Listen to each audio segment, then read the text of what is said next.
All right, everybody, welcome to episode 20 of the Unpaid and Underrated podcast. The podcast about crew, for crew, by crew, and where just mess up words sometimes, and that's just what I do.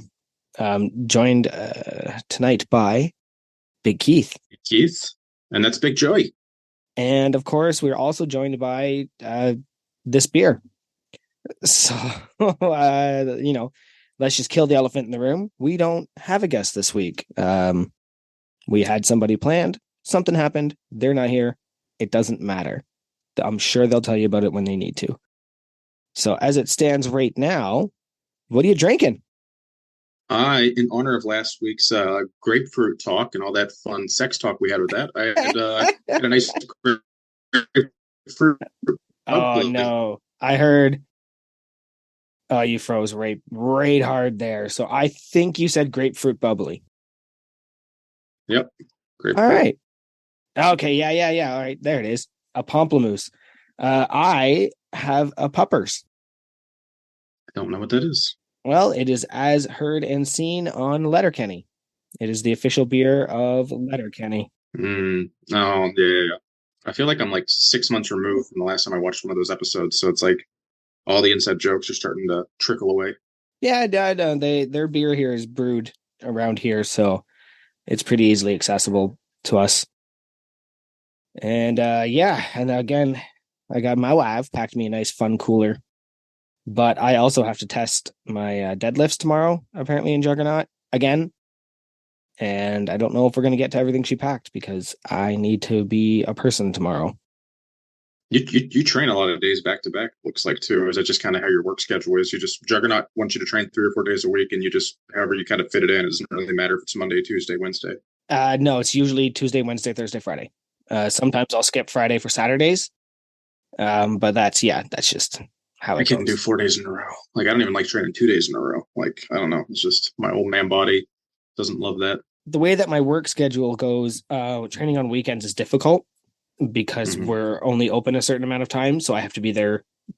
I can't go in later like I do on the days that we're open later. Makes sense. So if I have to work that day, I have to work during the day. And I'm not getting up at 4:30 on a Saturday to work out. I'm not working out at 7 p.m. So it's got to be done during the week. Yeah, I don't blame you with that. I need I have kind of a hard cutoff. Like if I'm not in the gym by 6:30, I'm just caught. That day is over. Like that training day just isn't going to happen. So the latest I like to be in a gym is if I have the big lift parties and people are over, we'll go to like 8:30, 9 sometimes. But that's just because like people have just been there for like 4 hours and there's just people in and out. But yeah, my personal lift, it's like a 2.5 hour window, but it better start no later than 6:30. Yeah, if it's anything past 4 o'clock, it's not happening today. Makes sense. And that's just because it just messed my sleep up. I did it like a couple times and couldn't sleep later, and it wasn't like I wasn't taking pre-workout or anything. So it's just like, no, I think my body just doesn't want to do that. What are you wearing? I am wearing a lift shirt. I can't think of the name. What the hell they used to call it back in the day? The weekend. I'm butchering it. The weekend warrior shirt. Yeah. For some reason, and I'm looking at you. I don't see a Massonomics shirt. I don't think. I just see some. I see some. It's Lift Evil. All I saw was like the tentacle parts, kind of. I was like, what the hell is that? Is it like a dragon back scale? No, it's Lift Evil. It's the Macho Man one. It's the Lift Evil Death Crew. Nice. I was wearing Lift Hard, Be Kind earlier, and showers had to happen. And you don't put a dirty shirt on after you shower unless you're a weirdo or a psychopath. Yeah. Dude, I was my lady was out of town. My wife was out of town last night for a work thing, and I'm like, I very seldom have the house to myself. And I had ambitions of working out and being productive, and I literally came home. I was super tired. I sat on the couch for like 8 hours and maybe got up to eat dinner. It was to the point that I had a pretty light day at work, so I wasn't stinky. Wasn't stinky or anything when I got home. So I just straight up didn't take a shower. It was like the first time I think in the last like year that I just didn't take an evening shower. It was very odd when I woke up and I was like, I'm still wearing my work shirt, whereas I'm usually just in like a generic t-shirt. So that kind of threw me off. Well, that's one of the things I was going to mention when I said we'll talk about it on the podcast, because I mentioned to you earlier today, if I have some time, I'll sit in front of the screen and I'll try and edit some of your documents. But let me tell you, being the only person in the house that isn't sick, I got no time. Like my dad needed some help. We ended up under the deck in the basement installing like new piping. And then from there, I had to go into the city because I was out of beer and we didn't have anything for dinner. And like it was just, so I did not get a chance to sit down and do anything on a screen. Yeah, I kind of feel that. I had to work alone today, so when I work with someone else, usually we'll share the van, and I can like kind of just on the drive back. I'm always riding shotguns, so I can get a lot of shit done. But when I'm driving both ways, it's like I never get a chance to actually both.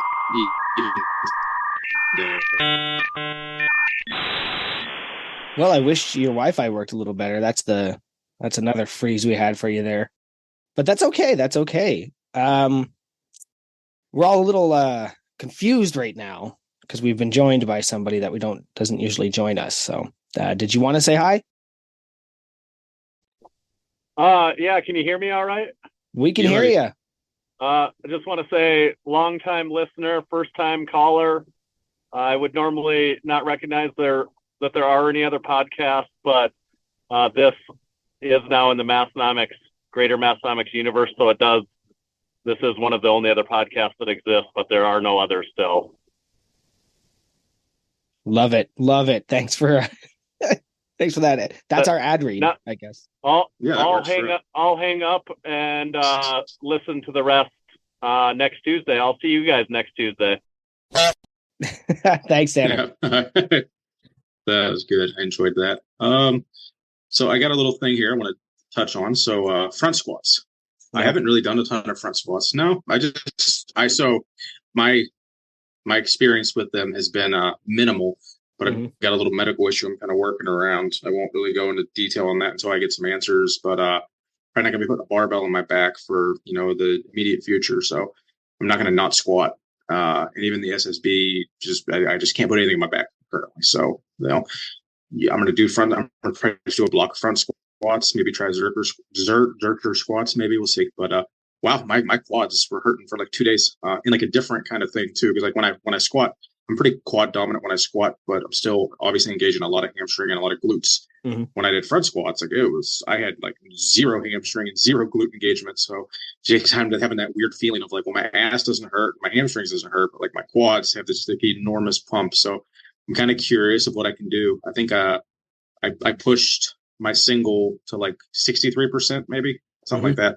So I want to try to get that up closer to like 70-ish in the next couple, if I actually do like a full month block or something and actually test it in a few weeks, see if I can like, put 20 or 30 pounds on that and get a little closer to a higher percentage. But that's about it on that for front squats. But you're not a fan? No, and I used to have really decent mobility, but I can't for the life of me figure out how to do a front squat. I've tried the zombie arms, I've tried the cross, I've tried the straps, and none of it's comfortable. It all ends up sliding down my arms or something like that. So no, I don't like front squats. If I was in your position, I'd be doing trap bar and I'd be wasting my money on a belt squat belt. Like that's what I'd be doing. Mm-hmm. I would not be doing front squats. Just end up with like clavicle bruises and neck bruises, and people are going to think my wife beats me. So no, definitely not doing those. So kudos to you for committing to that, because that's not up my alley. So if it does end up turning into something that's more than like a month or two, for however my medical issue ends up panning out, they make front squat harnesses. Basically, it's like a yoke that you wear. I've seen them. So I could at least wear that, and I could buy the shitty Titan one for $100 and sell it for $50 in like 6 months if it's not what I want, and if it allows me to front squat more weight without fucking up my shit, because I'm the arms crossed guy, and that's fine for like doing like sets of 5 at like RPE 7, but when I'm pushing something heavier, just no matter what, the bar starts to roll down a little bit, and it's almost turning into a Zercher no matter what. Yeah, it's very interesting little thing. But I've been just having fun in the gym. That'll lead me to one little quick point. People, I don't know what. Okay, so your opinion on little mini PRs. I'm a huge fan. I track everything. Like today, I had a 2.5 pound triple PR on my Paul's bench. Like I had to break it down to like so many different variations of it. But I had a shitty day. Came home. I knew what I needed to hit to chip that PR, because my coach even starts putting in my my assignment, basically of like, this would be your PR for if you go touch and go. This is if you do paused. And I was like, can I chip that, still keep it in a reasonable amount of RPE range that he called out? And sure enough, just that's why I've got those Strength Co 1.25s from Big Grant, and it's super awesome. If anyone needs, if anyone's ever like looking for an extra way to kind of break a plateau or just get over a hump, or micro load, just highly recommend having 1.25s. Like, that's just, they're so cheap, and to me it's just logical to, you're not always going to make a 5-pound jump, so I enjoy them. That's fun. I don't. I set PRs at meets. I don't, because I'm on Juggernaut. Juggernaut just does not want you to do single rep PRs. Just like calm down, right? So again, I mentioned earlier, like they have me testing my deadlifts again tomorrow. I swear I did it 2 weeks ago, and I don't know why I'm doing it again. But we'll figure it out. And if I die, I die. My hamstrings have just been tight and unmovable lately. Like even bench hurt today. So at the same time, if I don't feel it, I'm not doing it. But it'll have me doing like a 3 rep. Like it'll say, well, here's your 80%. Do it for 3. See how it feels. And if that's a 10, then you haven't gone up. But if it's not a 10 and you feel like you had more in you, then we think you can do more. I actually lost about 30 pounds off my max the last time I tested my deads, because I just couldn't lift things that day. But I mean, that's what happens when if you're listening to this and you've got kids and they're going to kindergarten, you're going to be sick. Just get over it. You're going to be sick for the first month, and then you'll be fine. And then they'll get sick, and then they'll be fine, and you'll get sick. And this is your life for some time. I wonder if Big Chad and Big Mitch were talking about you, and they were like, they decided that, after you hanging out with Big Mitch this weekend, that you had to pull a big deadlift. So maybe Mitch and Big Chad Wesley Smith did a little collusion. Yeah, we'll blame them. I heard about this deadlift challenge. It's at Pure Muscle and Fitness, and Pure Muscle and Fitness is apparently one of the biggest, greatest gyms in Canada, and it's right around the corner from my work, and I had no clue it existed. People have told, I swear people have said, dude, you got to try this. And I'm just like, get out of here. I got my home gym. I'm not going to no commercial gym. But I heard about this deadlift challenge because Jujimofu was going to be there. Jujimafu, whatever you call him. Yeah. And he's like, oh, I'll be in Burlington for this deadlift challenge. I was like, deadlift challenge? Well, that sounds like a thing I want to attend.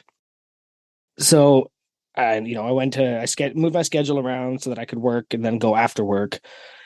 And I walk in and there's Mitch Hooper. It was incredible. Like I went up. I also saw Elizabeth Small's deadlift 505. She was incredible. I stuck around for the under 200. The Green Ranger was there, Kyle. He's a bodybuilder with special needs, and he's gonna set some records, I think, this year. He was awesome to watch. A lot of nice. Well, the whole thing was a charity, right, for the Canadian Down Syndrome Society. So there was a lot of special needs lifters. It was dope. Like cheering everybody on was amazing. But also, just walked right up and I was like, "Hey, you're Mitch Hooper." Then, we talked about how I went to Lift Hard, Live Easy. He gave me free shipping on a bunch of shirts because we were driving through his town. He's like, well, I don't have an office. Here's free shipping. So, to make up for it, asked him when he's going to be on Massonomics. And he was like, I thought we had something lined up and then it just fell through. He's like, get them to reach out again. Because if they can pick the right day, I'll be there. Oh, nice. And then I thought, damn, should have got him on my podcast first. But that was it. I didn't really want to bother the guy because he was there, supporting, and it was so cool to watch because there was a couple kids there that were under the 200 pounds, and we're just starting to deadlift. I think the one guy, this was his 3rd week deadlifting, right? And he put in his 3rd attempt at 365, and Mitch looks up at him and goes 375.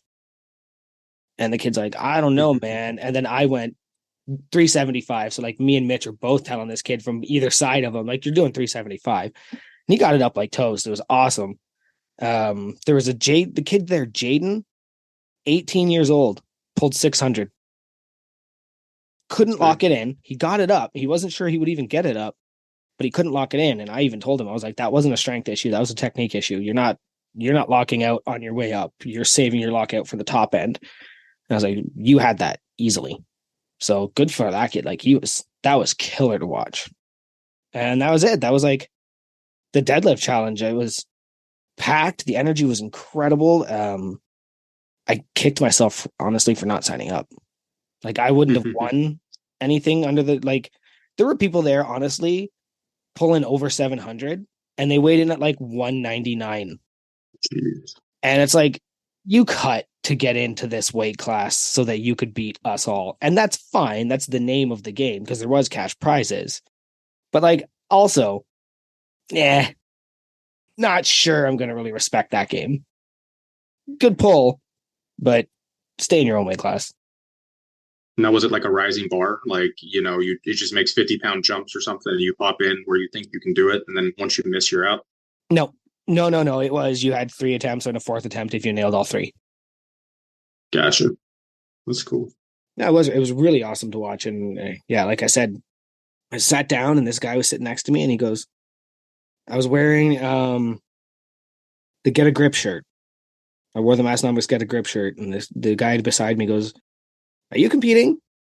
I was like, oh no, not today. And he goes, why? And I was like, I started doing like the thing, like, remember the Kevin Hart, like, it's in my checking, and I moved from my checking to my savings. That takes a couple days. And then I was like, honestly, man, I just screwed up. I honestly just found out about this week. I can't think of a good reason I'm not up there right now, because I definitely wouldn't have won, but I would have placed. That would have been fun too. Stuff like that. Like, that's still like just more powerlifting experience. And you probably could have made some, I'm sure you met a bunch of people, but even like once you're competing, you kind of like even meet more people, and like you're more prone to follow those guys and potentially like go work out with them sometime, or at least just have more people in your corner supporting you on Instagram. And at the end of the day, that's never a bad thing to have people. Those likes can definitely give you that endorphins. Yeah, I will very likely be there next year in one capacity or another. It sounds like it was very awesome to watch. Speaking of something that would have been very awesome to watch, it's been about 2 weeks since the sister podcast YouTube has put out anything other than a podcast. We're over here patiently waiting.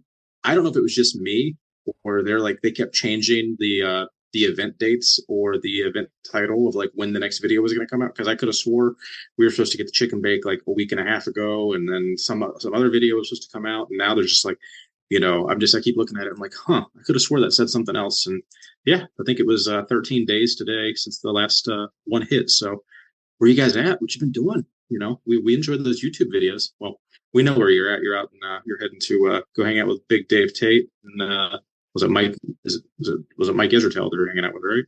Yeah, Dr. Mike. I remember that wrong. Yeah.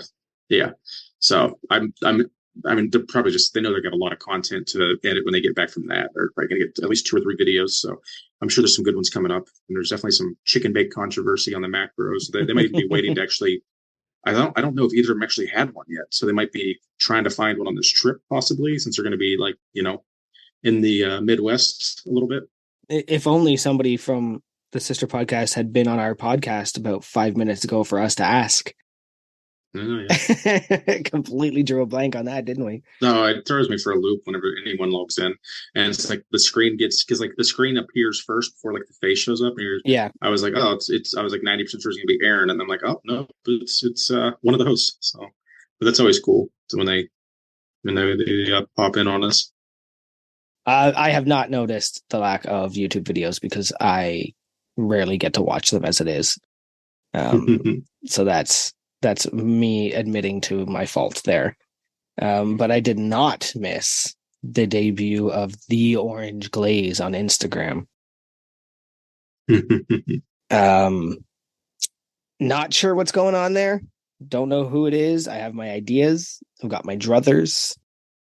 I've got all of that, but no, I don't know who it is. I don't know what's going on in their head. They're having some fun. As long as it stays lighthearted, I'm a fan. That's all I can say. Like I agree. It's funny. It's going great. But as long as it stays lighthearted. Yeah, if they start taking any like cheap shots or anything, I think we'll all just be like, yeah, that's enough. But I think I've got a couple opinions on who it is, but I don't want to share or even kind of like confirm, because it's like it it's basically a bit now. We don't know who it is. Same thing with the other couple, meme, the essential parody and meme accounts. Like, it's more fun not knowing who it is, because once you know who it is, and it's kind of like the joke's over. It's not fun anymore. It's not. It's like it doesn't have any allure at that point. It's just kind of like, oh, that's what's his face. So now it's kind of cool that it is, mysterious. So I did, I think I saw it. What is it today? So today's Wednesday. So I saw it Tuesday morning before I even saw that the podcast had hit. Because the first thing I do every Tuesday morning, I always specifically try to wake up 10 minutes, an extra 10 minutes early, so I can get on and make the story and then share it to my own and tag it. And, because I'm really anal. I want to have like, the story there first, so everyone knows to click on the link if they haven't seen it yet. And then it's for just the archive functionality, because it's like the only thing that I have on our Instagram's highlight reel is just like that story from every single guest. So, and once that hits 100, we'll just start a new highlight. So, because you only have 100 highlights or 100 stories per highlight. So that's kind of the only thing I want to reuse those for. So that's like the first thing I got to do is just get that posted every morning. And then I saw that I had this had been tagged in a couple of videos and had a new follower on like all three of our accounts. And I was like, and then it was like, oh, that's definitely my face and that's my name. So it was pretty funny. Yeah. Also, spoiler to everybody listening. I was doing the Instagram, but my patience for that kind of stuff was pretty slim. So Keith did take over most of the Instagram duties, and I will jump on every once in a while to check on things. But I find it's better if there's one voice, right? And then like something weird happened the other day where like I was on the unpaid one, and Jen Daminger posted something, and I was like, oh, I better like that. But I ended up unliking it as the podcast. And I had to message Jen and be like, hey, it's Joey. I screwed up. I'm on the wrong account. And like, that's another reason where I think two people running the Instagram, like it doesn't really jive. So usually if you're talking to somebody now, it's Keith.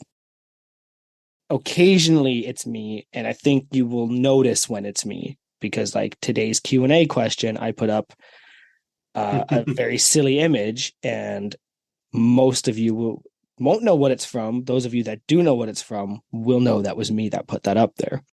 Yeah, I'm cool with sharing however the duties are on that. I'm big on the polls. The polls that I like to do, because if anyone follows my other accounts, I've been doing polls for fucking years. It's a quick, easy way to get engagement and like keep your followers it's fun. Like, I like answering poll questions. Big poll guy. Big poll guy over there. Yeah, I mean, it's I'm an average poll guy, but I do like polls. That's all. You were looking at me like I was gonna say something, and all I could think is you were just like, I'm really into polls. I love polls, and I'm like, okay. But we get a decent amount of engagement. The one thing I'm always confused when I'm like, all right, well, like 150 people viewed it, and then like 30 people went with the poll, and I was like, you guys you're just clicking through. You're like, fuck these guys, I don't care. Or like you're actively seeing it, and you're like, I'm not going to answer that. But that's not exclusive to our podcast Instagram. Like, all my Instagrams do that. Like, I could have 500 people view it and like still only get like 100 reactions from people or 100 interactions. Yeah. I'm just like, people just some people just aren't into answering polls. I don't think Joey actually answered the zombie apocalypse. You have the zombie apocalypse. Like, I posted the zombie one for you almost, and I don't think you responded to it. I got a kick out of that. No, and it's this thing of social media where you're just doom scrolling. Like, you're just clicking through to click through. And I think I've said it on this podcast before, you can always tell when somebody's doing that because they look at their phone almost like just dead face.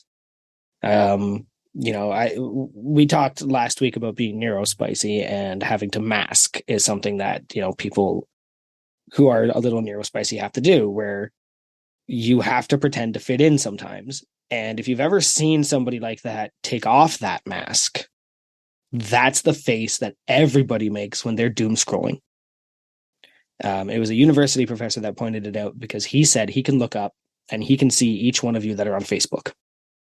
because you stop masking and you just look completely emotionless staring at your computer.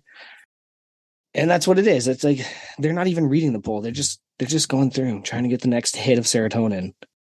And again, influencer love Instagram. I'm on Instagram all the time. But I'll tell you a million reasons why not to be on Instagram. Oh yeah. Yeah. It's like, all my friends got together without me. Well, that's cool. Kind of makes me sad.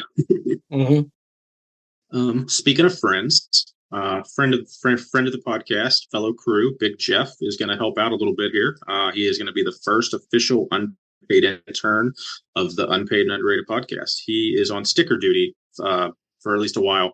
I've got extremely overwhelmed with life and the podcast and many other things, and kind of reached out for some help, just literally mailing stickers out. I've got a list of like 7 or 8, 9 people that I just haven't sent stickers to that have been on the podcast. So, I asked for some help. A couple guys volunteered. Jeff was the first one. So I think I sent him like 15 unpaid and underrated podcasts. And, hopefully he's going to be able to reach out to everyone, all the past guests that don't have a sticker yet, get their address, spend the $1 on the stamp and ship them out for us. So we really appreciate you, Jeff. And, thank you. That's incredible. Thanks, Jeff. Yeah, I sent Scance an entire care package and like a handwritten note. He still hasn't acknowledged it on the social media. Yeah, like he didn't post anything. He was like, "Oh, I forgot." And I was like, "Okay," but like, yeah, I sent an entire care package of like some of my favorite brands from the area, and our stickers, some other stickers, some Obsidian Ammonia stickers. Yeah. Speaking of, there's only 3 people, I think, that have been on every episode of the Unpaid and Underrated podcast. And that'd be you. That'd be Matt. And that's actually it. You and Matt are the only people that have been on every episode. So this is our first time not having a guest. It's just going to be me and you for the next half an hour, 45 or something like that. But there is one thing we have been talking about, and that's kind of letting some of the inmates take over the asylum in November and December. Apparently there's a lot of bassist talk going on this podcast. Like we got a lot of bassists, and we might just give them a round table. I don't know if me and you are going to like have a hands off on that one, but I know that I said before, I work retail and I work commission retail.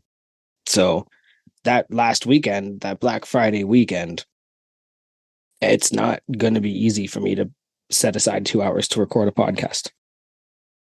That could cost me $500. So yeah, that makes sense. That's a big chunk of change to put on hold for. I don't know. I don't think we've ever had only 2 hours invested into this. Yeah. I think even our hour and a half episodes between like pre and post, it was still well over 2. Yeah. So we'll just we'll see about that, and that's probably the inevitable evolution of this podcast is. You and I do intend on doing this as long as we can, but there's going to be times we can't. And there will just when we go, "Hey crew, it's your podcast. Can you help?" And they will. And this sounds like one of those times where I think we could get something really cool going out of it.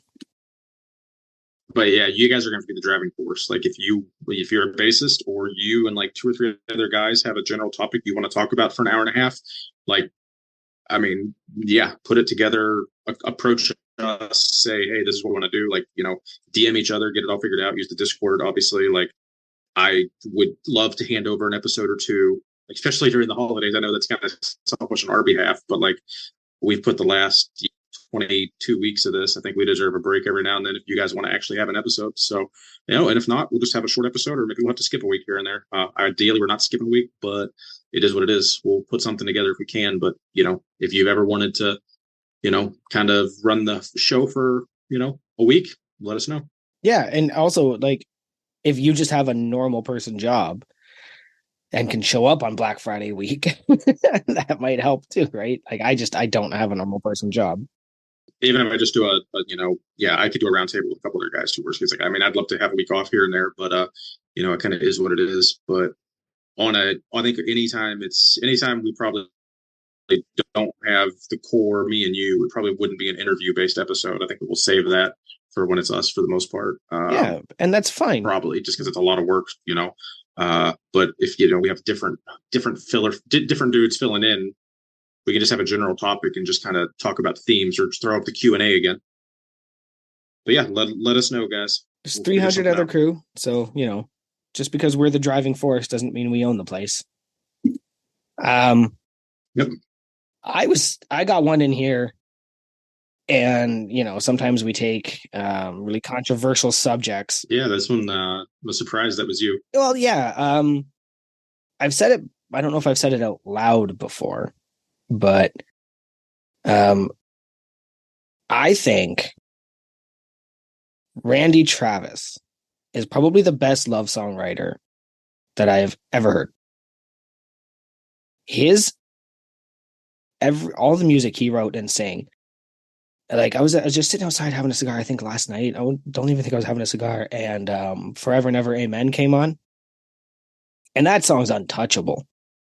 Mm-hmm. So I was just wondering, like, hey crew, Keith included, because you're here answering, like, what is the best love song? Do you have a wedding song? My wife and I think I've said before, we were married in secret. But we do have a song that we said, would be our wedding song. And it was In a Week by Hozier. Because when we first got together, that was like our song between us. But yeah, just Randy Travis, that Forever and Ever Amen. He's got the On the Other Hand song. Like, that dude can write love songs. And I would be hard pressed to hear anybody that writes better love song than him. I believe my co-host is frozen. Because, yeah, he's just making the same face and coming in and out. So I assume he has something to say about this subject. So what I'm going to do is I'm going to talk to you about our sister podcast, Massonomics. This week's episode is brought to you by Massonomics.bingo, a game created to follow along with the world's strongest podcast.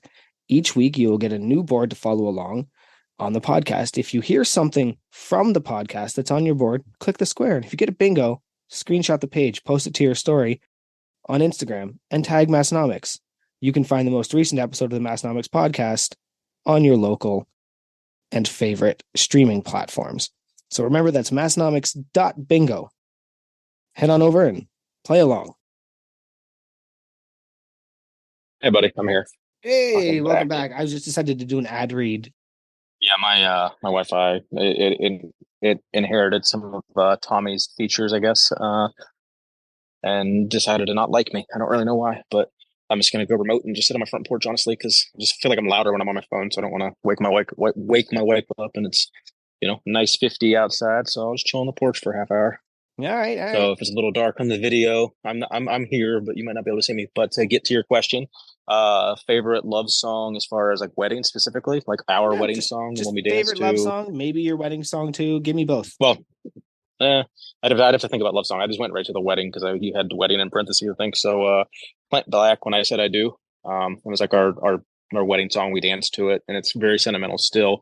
Our 15-year wedding anniversary is in 2 weeks, and for the last 15 years, give or take, at least twice a year, we'll play that song and just, dance in the living room for, a minute or two, so that's just, that song will always hold a special place in our hearts. All right. Well, I don't know what it was. I was just sitting out there staring at the setting sun, and that song came on, and I was just like, damn, that's a good song. Well, if you enjoy some Randy Travis, though. Sorry. Yeah. And his voice and everything all combined, it's a damn good song. All right. So, do you want to rate last week's episode? Last week's episode. Oh, what was last week's episode? I did not put in the notes what it was. Give me a sec. Who the heck was the guest? Or no, that was just them. No, okay. So that was the guest couldn't make it last minute, I think. So they just did a 2-man show like we are. And they tricked us too, because they kicked us off the goddamn Discord at that 45-minute mark, and said, "Oh, we got to get our guest on the horn." And then they just continued to shoot the shit for another hour and a half and really had no guests. So, yeah, I was like, "You bastards!" I really thought they were going to get the crew that had the tattoo, but that ended up not happening. So, I'm still, I think we all know who it is at this point. I don't know if the cat's out of the bag or not, but when I asked on YouTube, Tanner posted a picture of a bell, so that's pretty obvious who it is. So, but he hasn't, I think Big Dan hasn't really been doing a ton on social media lately. So I don't know. I guess Tanner's just waiting for him to actually post it himself, but we'll see. It's actually Mark. It's actually Mark Bell. Yeah. Fuck Mark Bell. And now we're all going to be mad, and I'm going to scrape mine off. That would be horrible. I'd be like, all right, I guess I'm canceling I'm going to start. That would actually make me charge back fucking my supporting membership. Yeah. I'd have to end it all right there. All right. So you're giving it what? 5 out of 5. 5? All right. Yeah, we'll give it 5. I haven't managed to get through all of it because, of course, family full of sick people. I have had almost zero time to do any podcasting, TV watching, anything. So, I forget the last thing. The last part I heard, I think, was them kicking everybody off and then saying, "Surprise, no guest." And just for that surprise alone, I'm going to give it a 5. That was awful fun of them. Nice. Well, I guess they deserve it. All right. So we put it out on Instagram today, and we're still getting some responses, but I'm cutting it down right now. This is the end. We're going to answer these questions now, and then we're going to drop the story. So I'm going to read some of these Q&A, and I think we can both kind of take some time to answer each question. How you feeling? Is your Wi-Fi tapped in? You tapped in? I should be on mobile data, so hopefully we're all good. All right. So the first question comes from The Orange Glaze. What do you think of fan pages on Instagram? I feel like we answered this one earlier. Yeah, I think we basically covered it. Don't want to beat a dead horse, but yeah. Well, the jury's still out. That's up to you on what you do over the next couple months. But definitely don't want to beat a dead horse in the Massonomics universe. It's not a thing we would ever do. No, but that was I am excited to see where it goes, I guess. All right.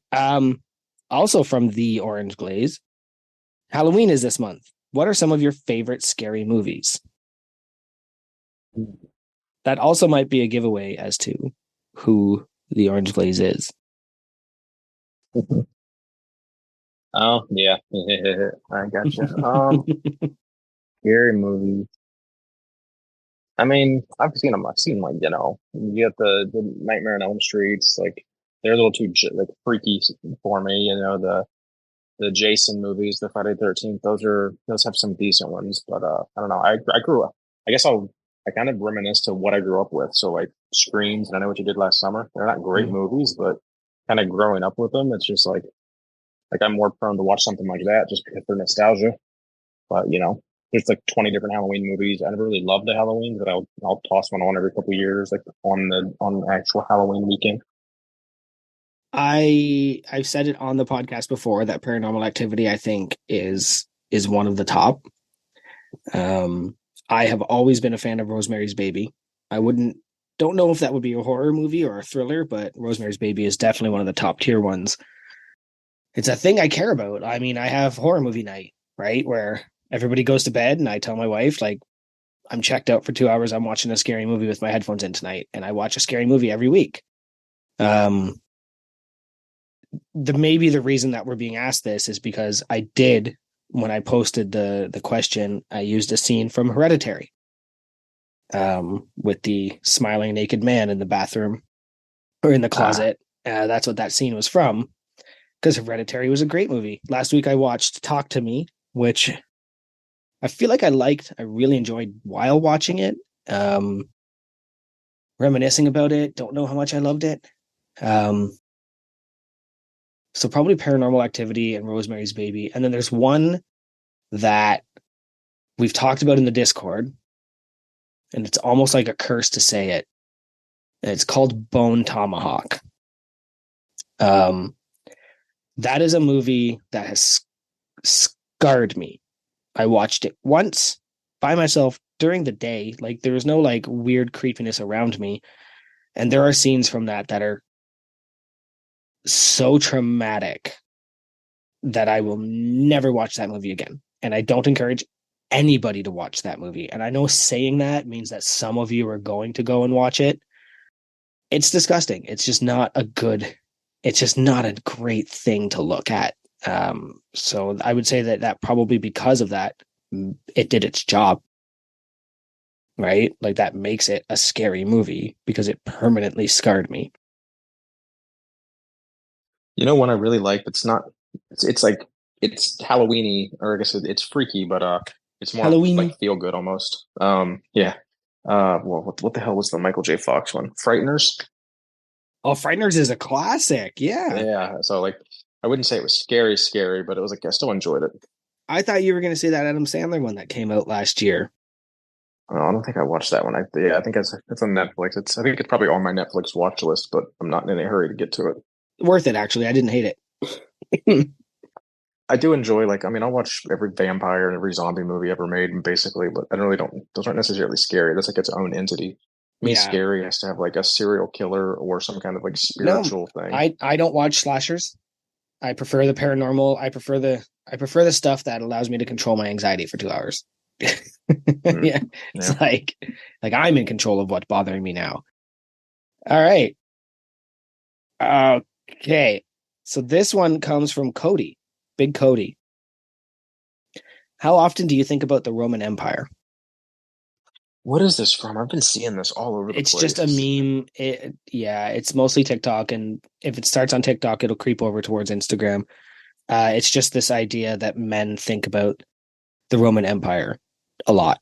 Like never, outside of watching Almost never.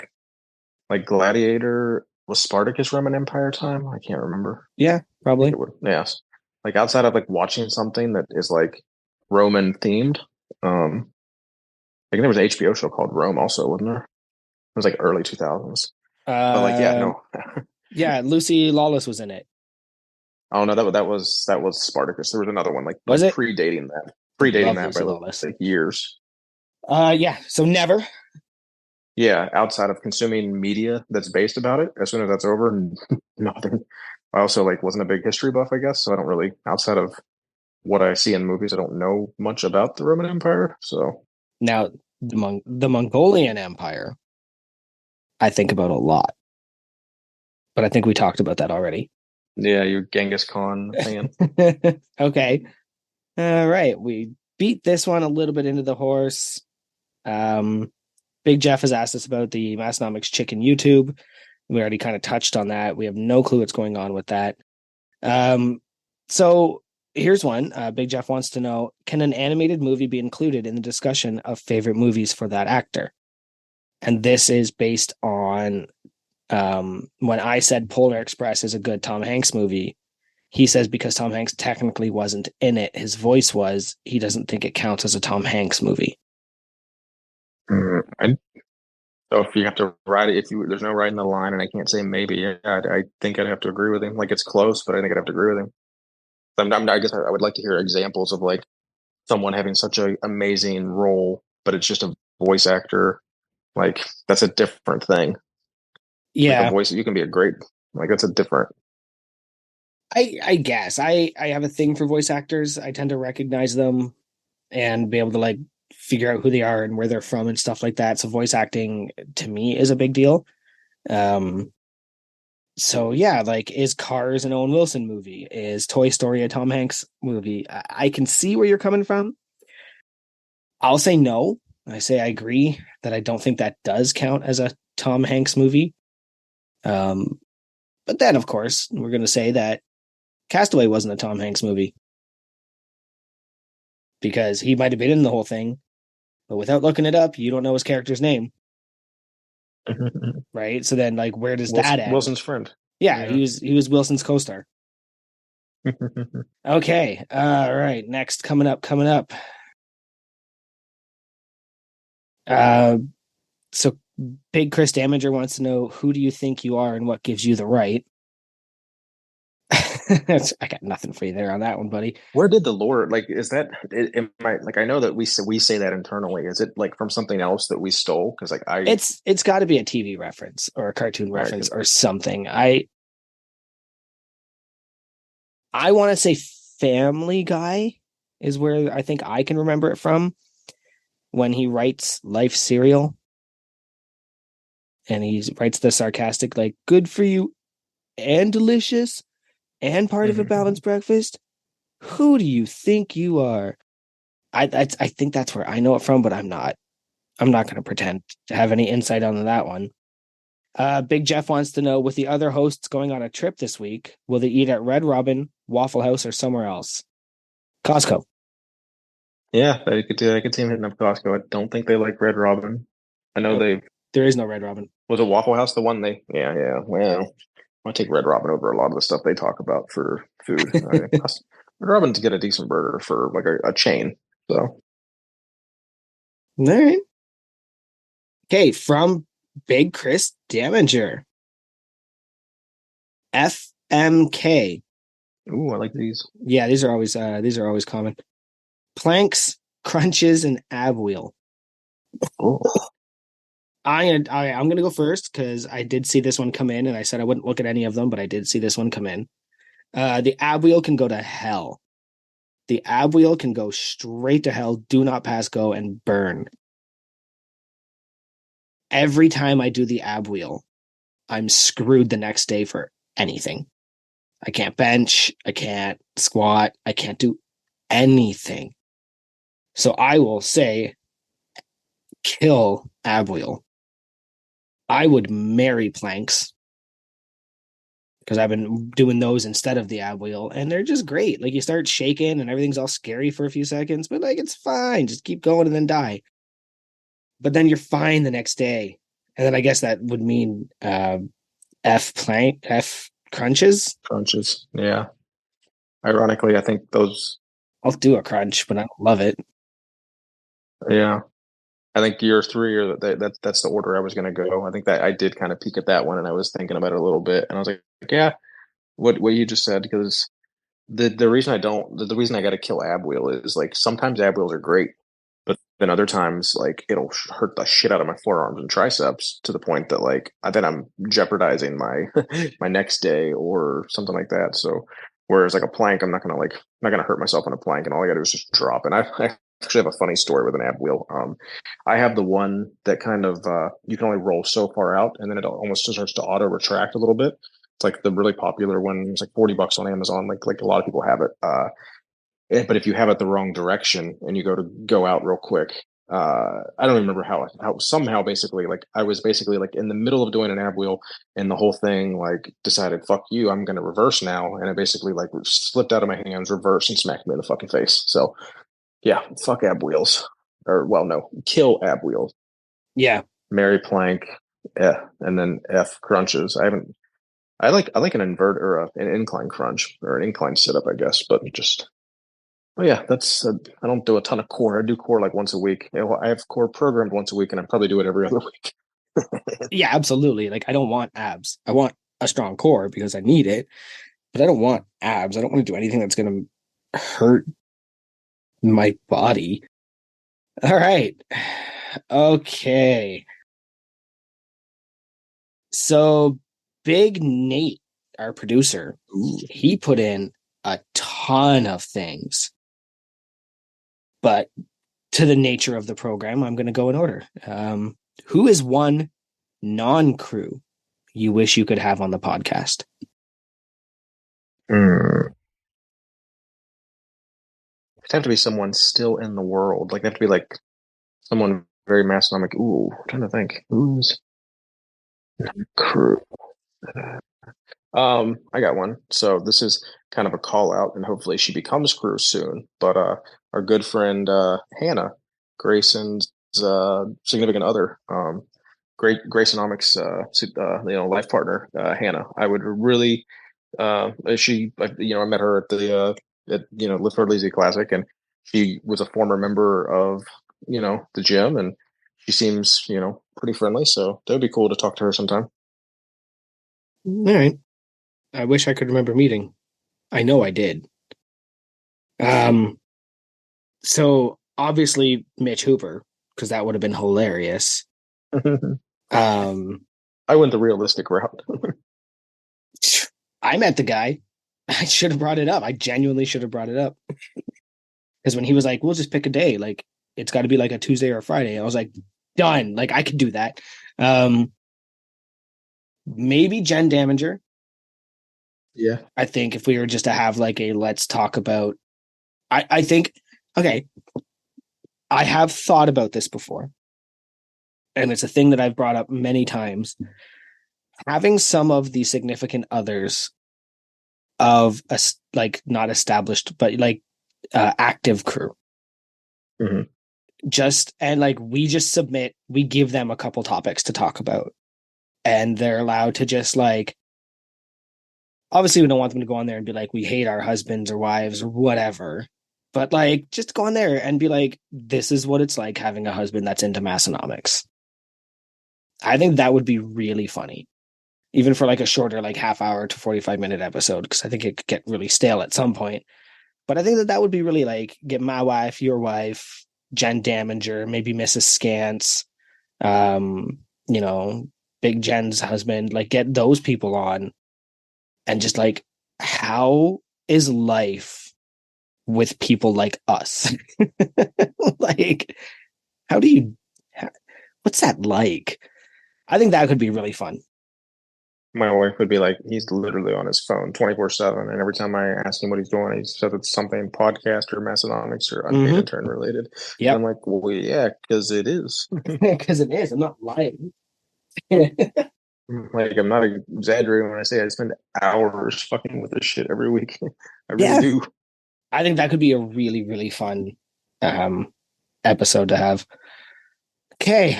Oh, these are more from Big Nate. I have to ask you this one because I don't know.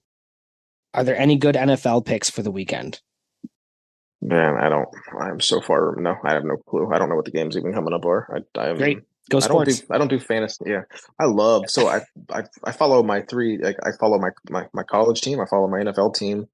Outside of that, I don't like pay attention to the big matchups until it's like playoff season. Like maybe like the last couple of weeks of the season, if there's like a play-in game, basically. Other than that, it's like I don't care about watching two teams I'm not associated. Like I'd rather play video games or watch a movie than watch teams I don't care about. Like I love football, but I love like my teams playing football, not other people's teams playing football. Roll Tide.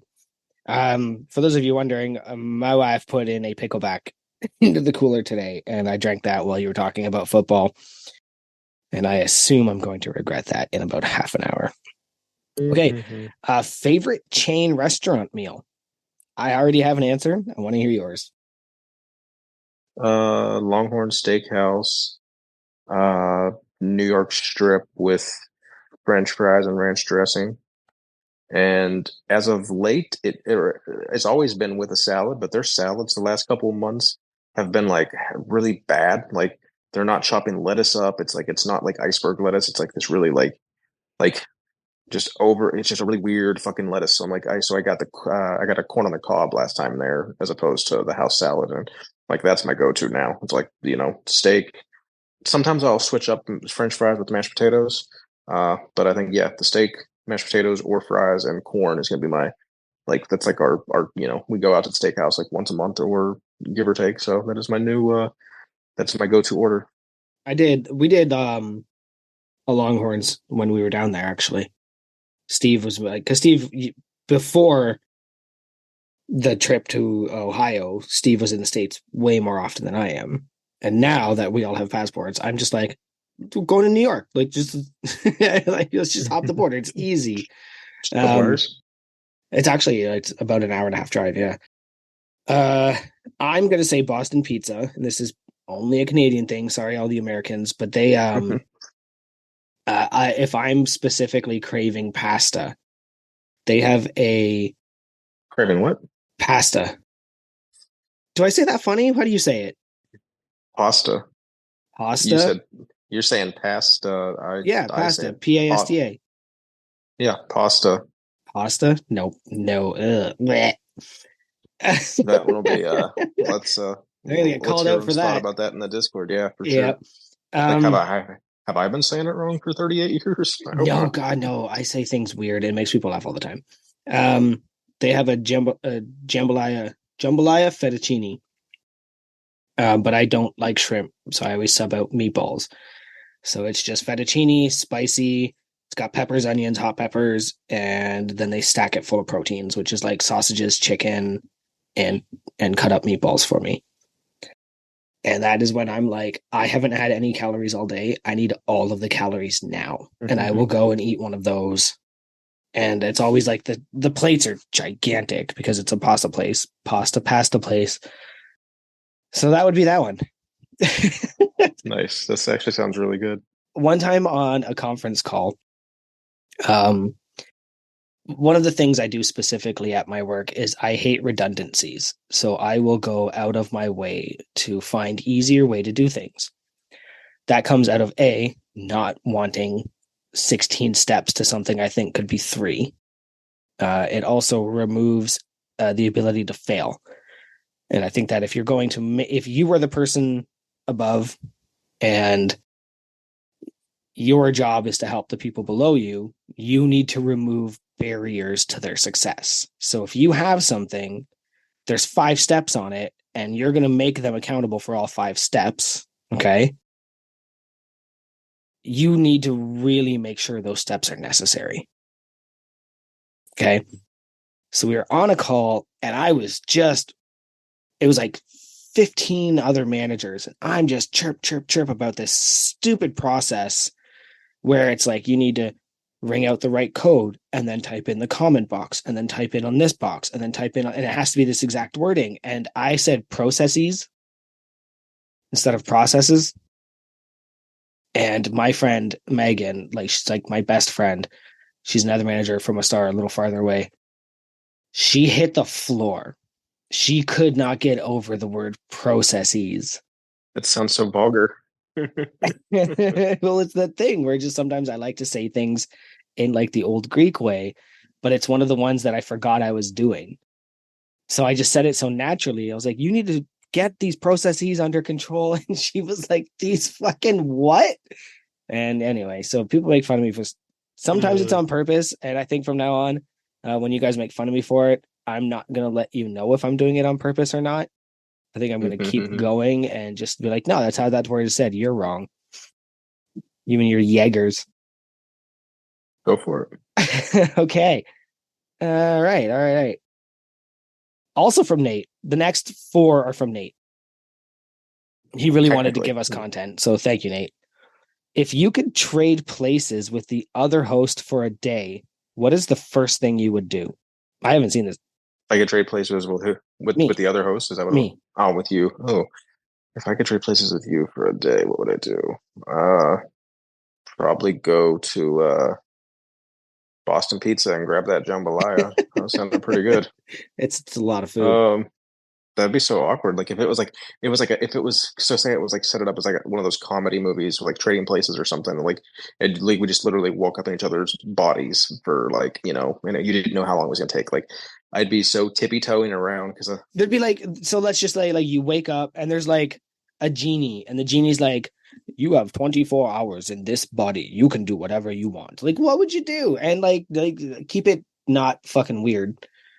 Well, yeah, because the weird thing would be like, well, like, does the partners know? And right, like then I would just I'd literally just leave the house because, like, obviously, like, you're not allowed to see our. You'd walk out in my body, and the first thing Morgan would do is go, "He didn't touch my butt. Something's up." Because that's what I do every time I see her.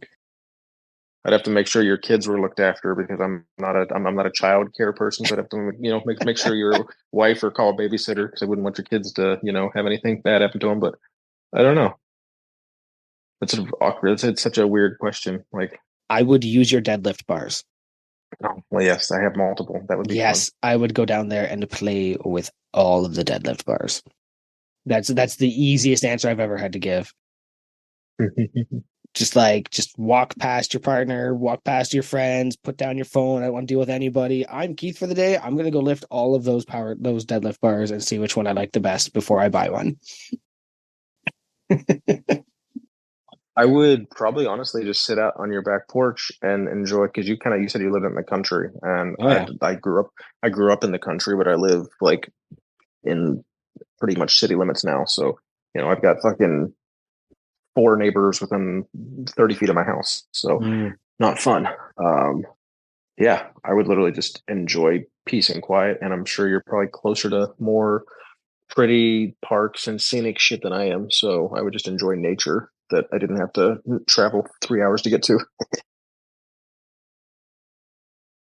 All right. Coming up next, I'm just asking my wife a quick question because I think there's one I want to put in here, and it's a bit deep. Funny. What is the most unimportant or uninteresting thing you can remember? It's not about platypus. Dude, I remember so much. Like, I don't know if I can specifically, like, I remember 90% of my life from the time I was 5 years old, like, except school shit. I don't remember anything I learned in school, but like events and like family functions and like specific things that happened. Like, look, and it's not like a good thing too to have like that kind of like.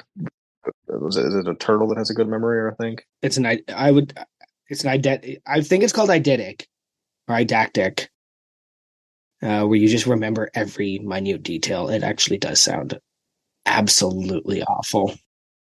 because I'll hold grudges for shit that happened 30 years ago that other people have forgotten. So it's like that's not a good thing. Like I've had some really pretty much I have some extreme drama with some family members that like I still hold on to some of that shit because like it's fucking I can close my eyes and it happened Mm. yesterday. Whereas they're like, they don't even, they pretend like it didn't fucking happen. And I'm like, well, go fuck yourself. So I still remember the phone number to my mother's work when because my mother actually worked. It's an astounding story. She worked in the same bar for 37 years. She was hired the year I was born, and she retired when I was 37. And if you know anything about the bar or pub industry, working in the same bar for any number of years is difficult, but working in any of them for 37 years is uncanny. And yeah, it was that's one crazy. of what made that place so special is that when you went in, you knew who you were going to see. My mom worked the days, Carol worked the evenings, Michelle worked the nights. Like you knew who you were going to see. That's what made people love that bar so much. And I still remember the phone number because as a kid, I had to phone her so often. So I just 905-545-6120. Like I know that number for no reason. That bar no longer exists. That number is probably disconnected. Like none of that exists. I have not dialed that number in probably a decade because cell phones exist. So I would just text my mom when I need her. So that's one thing I do have a good one. Now that I've like you so it's very specific too. So I played high school football, between freshman and senior year, so 4 years of being on different teams. I could pretty much name you the roster, what number they played, and like the starting depth chart of pretty much all 4 seasons of my high school football career of like the varsity football team and my freshman football team. Like I like to the point now that like I see a number like any like number like 1 to 99, and if like I will more often than not associate that with like if it was like one of like my like core friends or something. All that was a what's his face's football number, and like just randomly like it's really weird, but like that's still instilled in my head of like what the class above me, what all those guys' numbers were, what our numbers were when the seniors graduated and the sophomores came up, and then they took their numbers to some extent, and like it's weird. It's a weird thing to remember almost four individual teams like depth charts because I can tell you who played what position. Like yeah. Like off the top, like I could literally, if you give me a couple hours, I could write down like I could probably generate like with like 75% accuracy like all that information. So that is a very random thing that is unnecessary. Yeah, that sounds absolutely boring. So that's a good answer to that question. There's two more from Nate, and I'm not positive we're even going to answer them properly. I think you just did. If you could only have one spreadsheet, you can only have one. What would you track in it? My my gym one. Like I've got Yeah, for sure. That makes perfect sense. leading that. Yeah. Like that's the one that's the longest and has the most detail. Granted, like that spreadsheet has like 4 different tabs, so if I can get away with having the multiple tabs, that's fine. But if I had to compile it all into one, I could just copy and paste everything, and it would just be different segments of the same spreadsheet. But yeah, it has literally my entire inventory of my gym, and that would suck to lose and have to recreate somewhere else. I would track the spreadsheets I don't track. It would be an entire spreadsheet of things I wish I could track. There's a lot of stuff, dude. Spreadsheets are awesome. I literally have 20 spreadsheets that I use, and some of them I might only open once a year, but I hate them. I got a guy at my work that does them for us, and they're so handy and they're so helpful. But if he didn't do them, I'd probably never look at them. But all right. So Nate asked, this is a shock coming from technically a guy, your favorite sex position. I'm not answering this. I'm not answering that. My favorite sex position is yes. Yes. Okay. Okay, we're moving on from Nate's silly question. I know, Mr. Religious family guy comes out with like some sexual zingers. I'm not touching that with a 10-foot pole. So a big hot Scott Dodds. By the way, I don't know if you guys remember his episode, but that's what his wife calls him. And I thought that was hilarious. He wants to know. Go ahead. Yep, you did drop that name the other day, and I don't think like anyone. I'm very curious if anyone got it because like it took me a second, and I'm like immersed more than anyone else could be, other than me, you, and Nate. So yeah, it was pretty funny. Scott Dodzilla wants to know, besides SBD, what's your favorite lift? He says his is log press. I'd have to proctor. That's tough. I guess so. I mean, I'm actually gonna look at a spreadsheet to piss you off just to see. Like, it's not gonna bother me. I'll answer while you do that. It's my Denny. It would be my Denny Stones. It would be my replica Denny Stones. I don't do them very often because I tend to overdo it, and then the next day I'm beat up when I try and go work out. So maybe it's something I do like if I'm doing Tuesday, Wednesday, Thursday, Friday, maybe I just add them in on a Friday and replace them with regular deads. And that way I'm beat up over the weekend. But I love my Denny Stone lifts. And also just like lifting just heavy shit just to see if you can lift it. I think that's one of the funniest things is like rocks that you see on the road. I think I told the story. I was at the manager's meeting and some guy was like, this is really heavy. And I was like, no, it isn't. And I walked up and picked it up just to see if I could. And he's like, that's insane. Like, that's not normal behavior. I think that stuff's fun as hell. Just like those abnormal, like, this chair is really heavy. Well, let me see if I could do it. Like, that's my favorite. But like traditional, I think would be the Denny Stones. I love my Denny Stone replicas. It's a really hard question for me because I love. Now I'm going to put parameters on this. I'm assuming any variation of squat, bench, and deadlift is included in SVD. Yeah, you can't Because like. if not, Yeah, you can't be like, oh, I love my SSB. Like, come on, no. Like so like board pressing and stuff like that. Like that's still that's a just bench. benching. So Yeah, that's just. then it's got to be. Then really,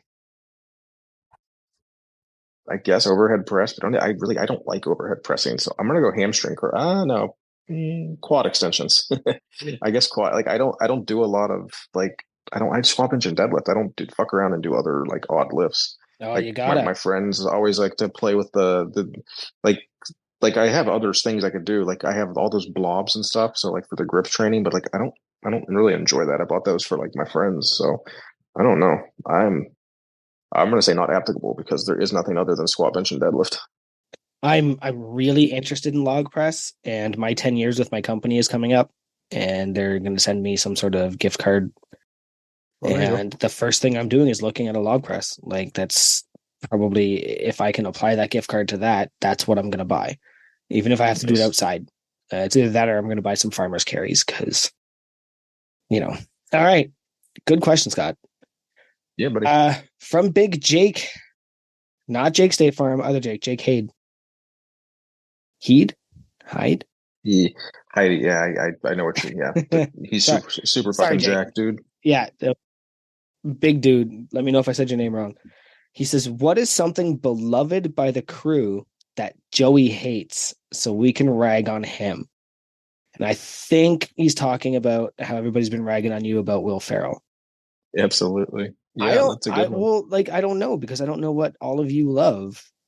I, I hate a lot of stuff. I hate a lot of shit.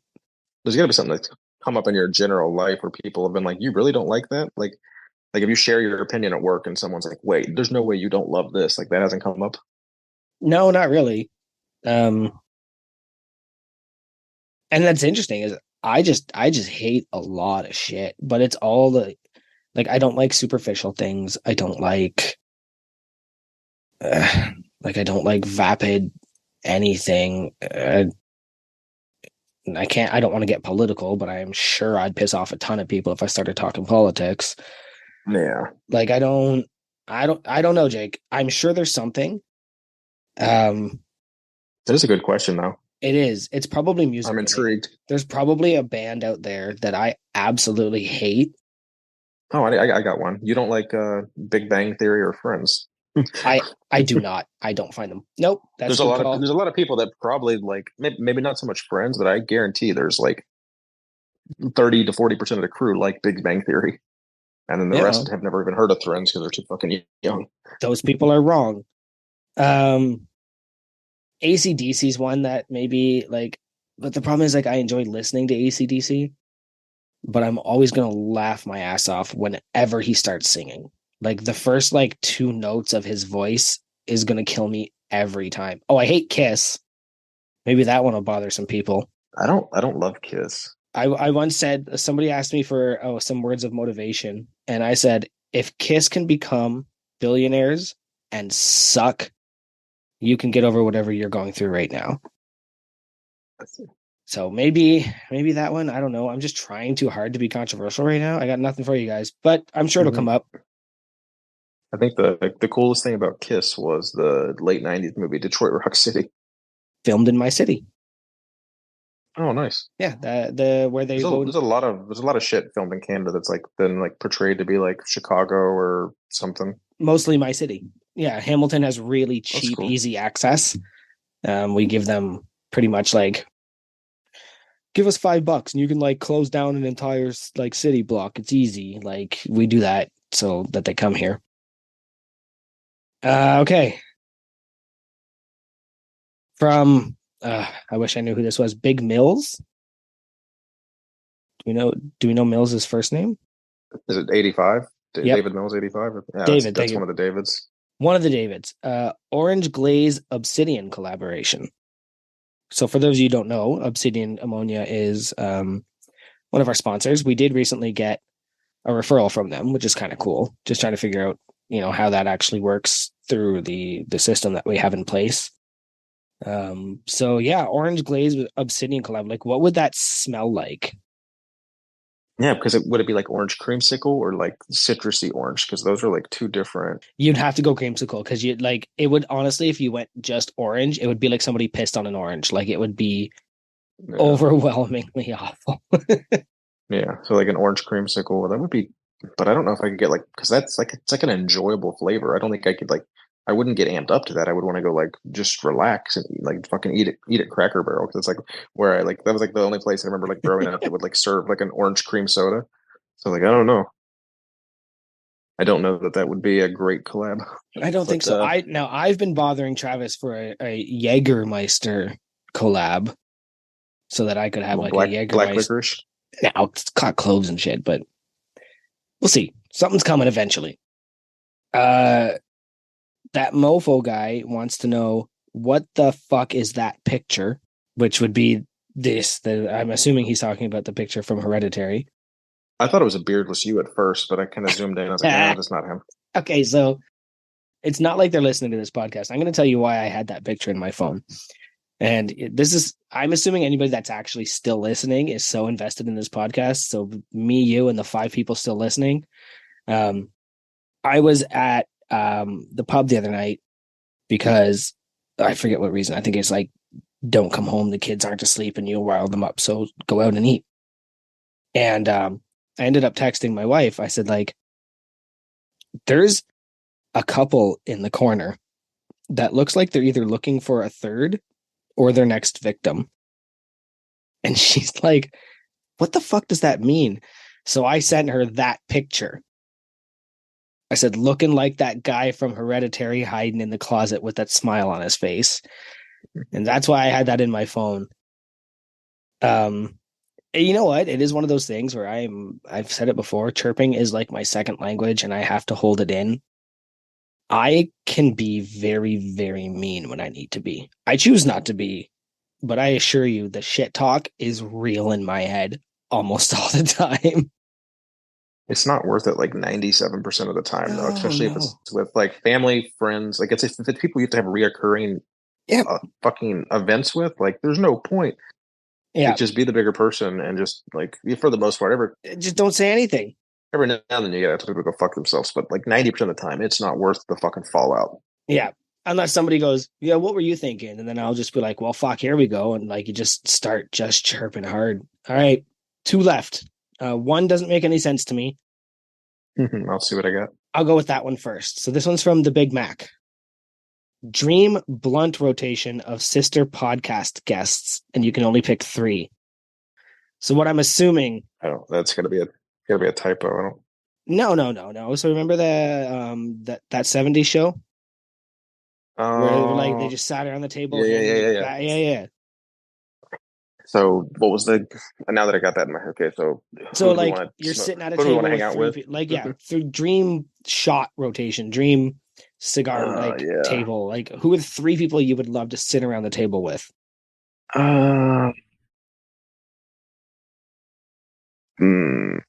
Basement Brandon, Gluck, and Coop, and we all make fun of Coop. Poor Coop. What did he ever do to you? He sold out and didn't tell anyone and just lied about it. He's a fucking cuck. Yeah. Ultimately, doesn't really affect anybody but himself. That is one hill I will die on, though. I still will like never. Is it selling out or buying in?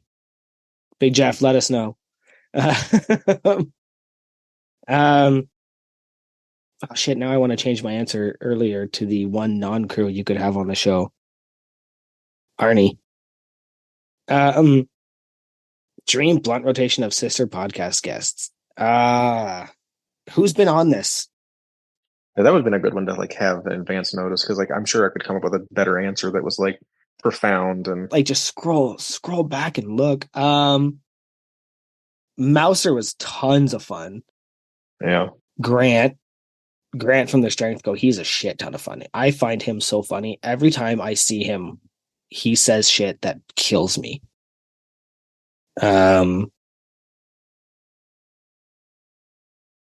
Jess. But I would just like to have like there's eventually I'm gonna meet Jess. Like our paths have crossed. She was in that gym I went to for the deadlift challenge this weekend. She was there earlier in the week and just didn't tell anybody. She was there with Omar. Like eventually I'm gonna cross paths with Jess. I don't know. I don't have an answer beyond those. Let's go with those 3. There you go. That's a really good question, though. Yeah, that's something I'd want to like take an hour to like look through the back catalog because like there's been so many good episodes, but it's like I don't know. You need more parameters because like I haven't fucking smoked weed in 25 years and like I don't have any desire to ever do that again. So like that whole like concept is throwing me kind of. It's kind of like I have no interest in that. Sitting at the table, dream blackjack table, like 3 people you're sitting with. Like I've already sat around and had beers with Dan and Huck Finn and all those guys. Like we've already done that. So I don't want to make any of the old guests when they listen to this podcast feel left out. So I'm just gonna, out of the hundreds of old podcast guests, I don't want to make any of them feel neglected. So yeah, you're gonna ride the line. Yeah, I guess. All right. The last one comes from our resident foot expert, the Mofo guy. And he wants to know, there hasn't been any pet talk. Cats versus dogs. And why do dogs win? False. Cats all day, buddy. And that's just my opinion.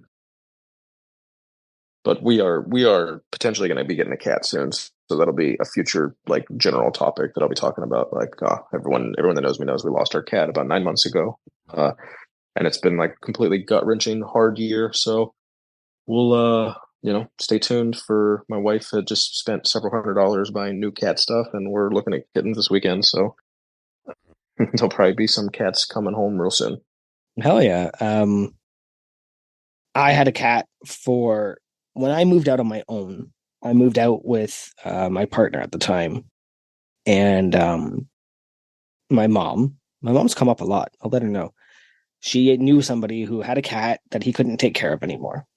And the place I was living with had mice. So she was like, good deal. I was like, yeah, good deal.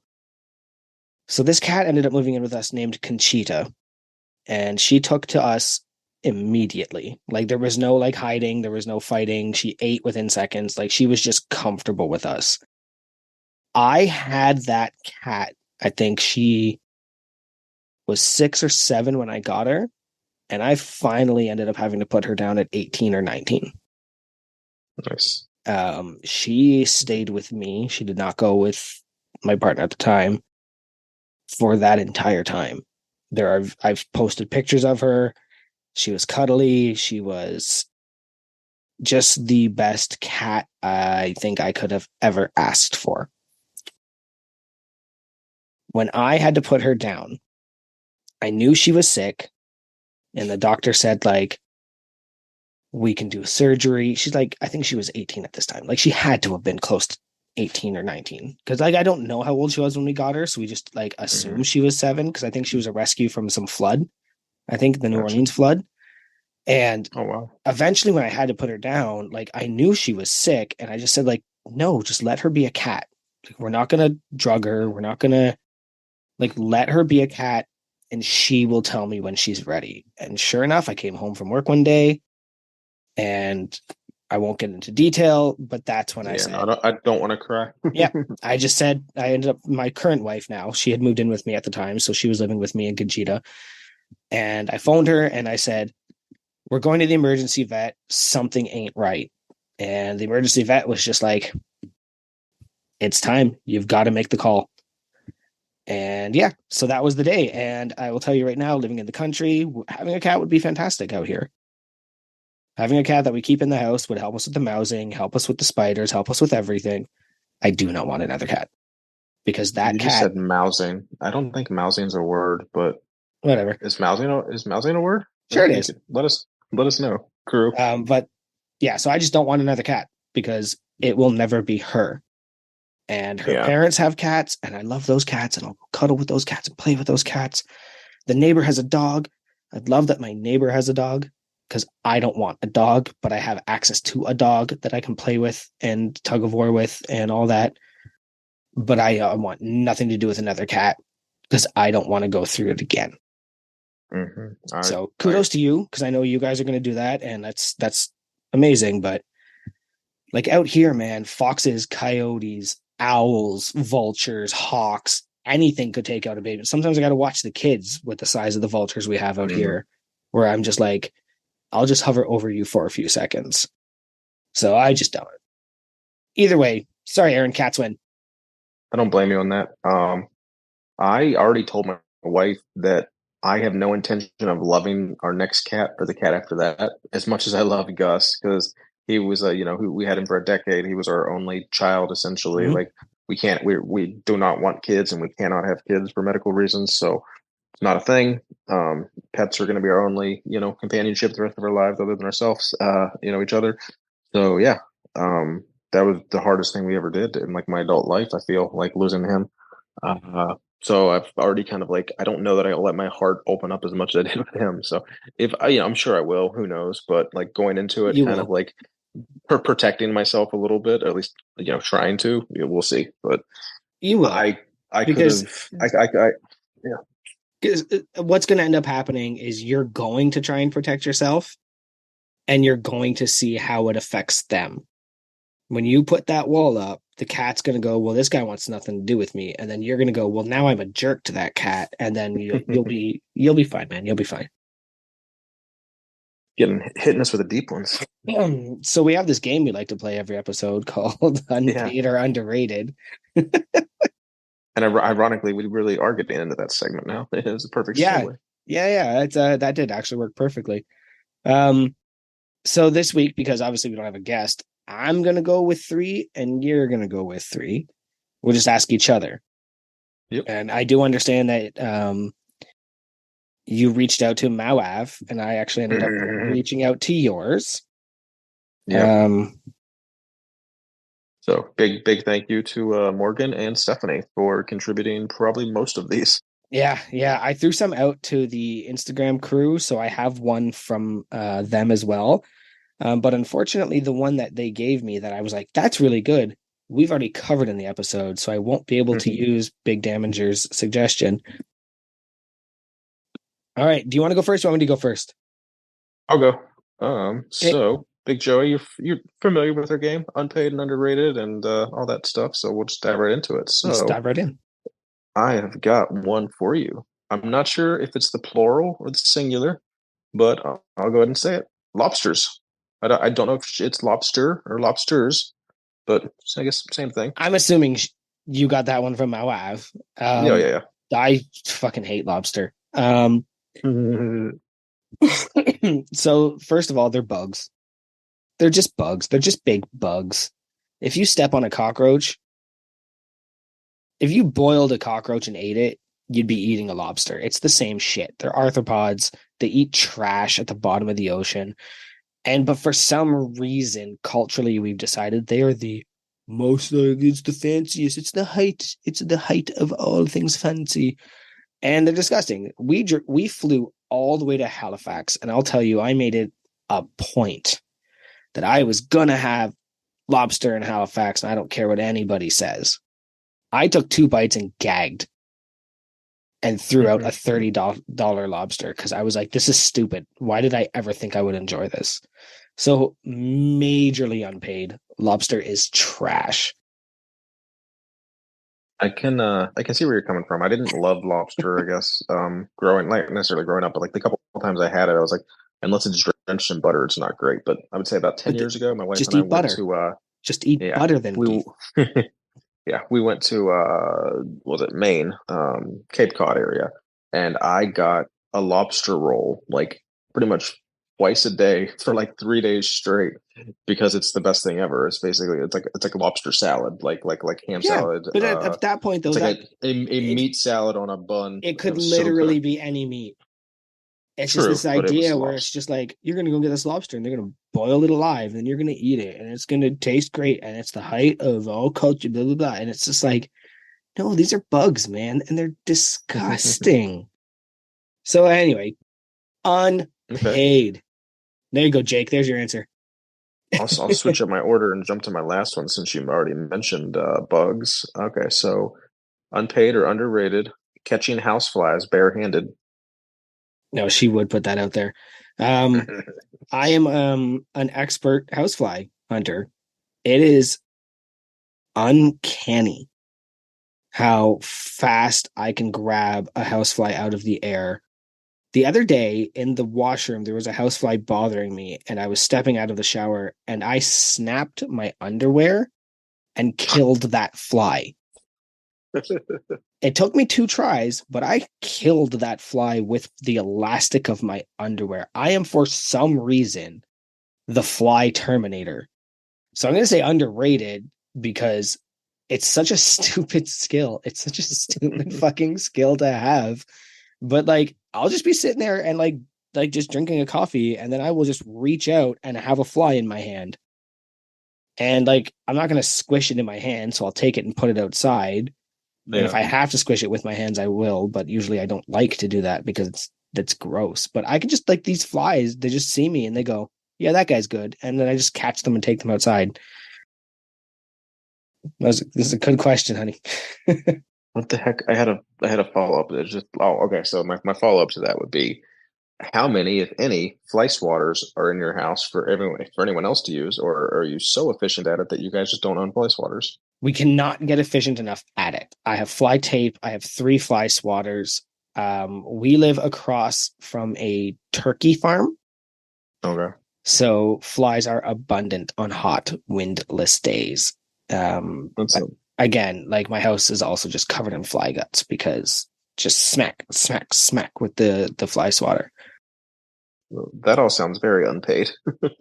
It's very disgusting, but being able to just like, there's a fly over there, and then I'm almost at a point where I wonder if like I could like kill them with toothpicks because I'm so efficient at killing them that I could just like stab one out of the air. Right. Last one from essentially Big Morgan.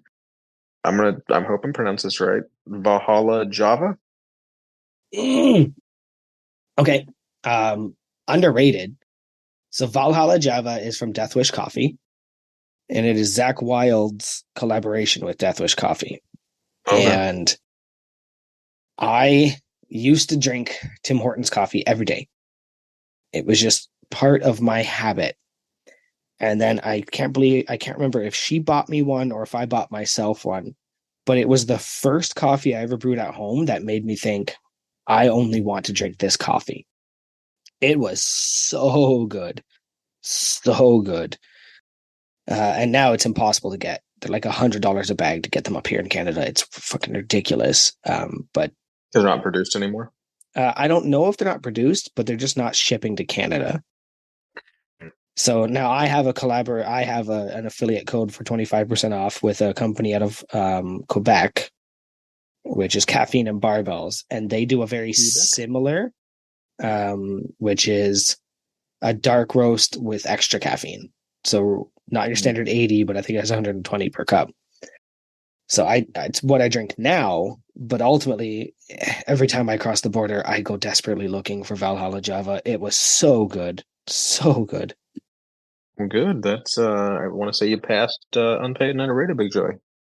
All right. So now I get to ask you 3, but I have a twist on one of them. Uh-oh. Well, essentially I'm going to give you 2 things, and you have to just I have 3 unpaid or underrated. And then in one of them, I'm going to give you 2 things related, and you have to tell me which one is unpaid or underrated. Gotcha. So, unpaid or underrated, signaling a lane change. Oh God, I fucking hate if any of you fuckers listening to this do not use your turn signal, just fucking drive off a fucking cliff. You are the most fucking obnoxious, selfish pieces of shit in the world, and I hope you fucking crash and die. I can't fucking stand you. I will honk my fucking horn at you and just flip you off for not in my work truck, but I definitely honk. Any vehicle I'm driving where they could be like 3 car lengths in front of me, and if they just like change lanes without fucking using a turn signal, if it affects me or not, like just fucking honk my horn for like 10 seconds just to fuck with them. God, it pisses me off so much, so much. And it's clearly a safety thing, but I take it an extra level of like, you're just being a selfish piece of shit because you're so fucking lazy that you can't do this. It's the fucking law. It's the right thing to do. It's the safe thing to do. Like, I assume at least hundreds of people die every year by some asshole not using their turn signal and just kind of cutting someone off and just getting rear-ended or whatever. Like, just fuck you. Use your turn signal. God. That was a good one. Signal your intent, right? Like, yeah. Like, just that makes perfect sense. Maybe actually you'll appreciate this story. So when I drive to work, there's an on-ramp that I have to take, and for some weird reason the city has made it so that there's 2 lanes onto the on-ramp, and then the 1 lane ends like in the middle of the was it an on-ramp when you're getting on the highway or off the highway? Whatever, on the ramp. On-ramp on, and then I don't know. Okay. Yeah, no. So that sounds really stupid though, because they're just gonna merge together, and people are both lanes are gonna think they have the right of way, and when it's I'm at where it's not good. I'm in the lane that's continuing, and the lane that ends is to my right, and a guy comes out of the line behind the car behind me, goes past me, and jams himself in between me and the car in front of me. Like, there was no other, I wasn't going to let him, but safely, like, I couldn't crash into him. Yeah. And it was like, dude, like, that is the dickest move you can do when you're driving.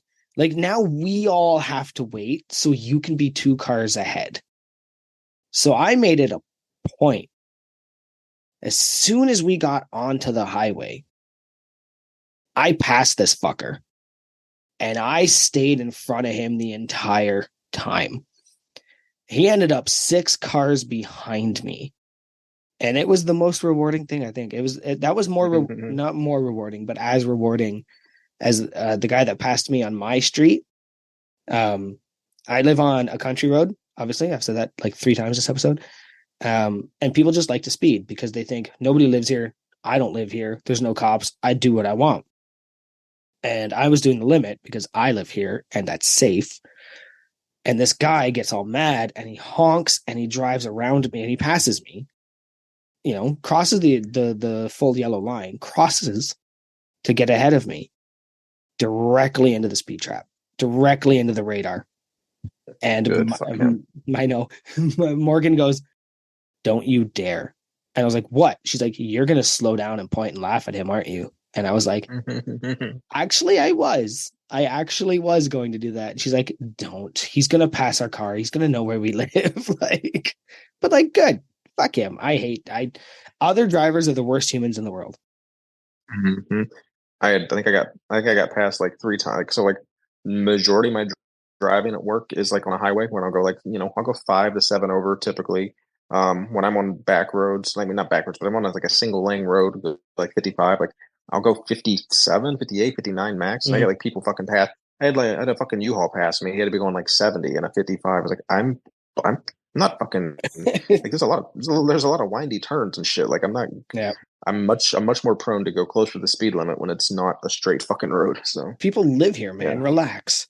Yeah. Okay. I don't know if you gave me unpaid or underrated on that. It is the most fucking well, how was it posed? I mean, signaling a lane change. Oh, then underrated. Yeah. Okay. Unpaid or underrated, label makers. Very underrated. Label makers are amazing. I have so much stuff labeled in my house and in my life, and I think it all started years ago when I wanted to start labeling because I would work. I did property maintenance, and I worked with like a couple other guys, and I brought my own tools in a lot of the time, and they didn't have a fucking clue what was mine or the company. So I like obnoxiously like label makered like every tool I owned because I initially started using a Sharpie, but then the Sharpie would wear off, whereas like the label maker label would last a little longer, and it was easier to reprint one if it did come off. At one point, I don't have it anymore because it ended up dying, but I even labeled. I put my name on my label maker because I took it to work a few times and like people just thought it was theirs. And I was like, no, fuck, this is mine. So I had a label. I had a labeled. You labeled your label maker. Absolutely did. Yes. And it comes in handy now too. The main thing I use it for nowadays is, I've talked about it a few times. I literally have, I think I counted, it was well over 200 pictures in my basement gym, like on like that I've printed off at like CVS and actually like put in magnetic sleeves and put on all the metal surfaces in the gym. And I've been like trying to print off the date of when the picture was taken. Like sometimes I'll do the exact date. Other times I'll just put like 2018, 2020, 2023, just so it's like got like a historical marker on the picture itself. So yeah, label maker is extremely underrated. Hell yeah. Okay. Last one. Yeah. I'm going to give you 2 things, and you have to tell me which of these is unpaid and which one is underrated. Okay. So one has to be one and one has to be the other. I have to, that's going to be tough. Fake orange flavor or real orange flavor?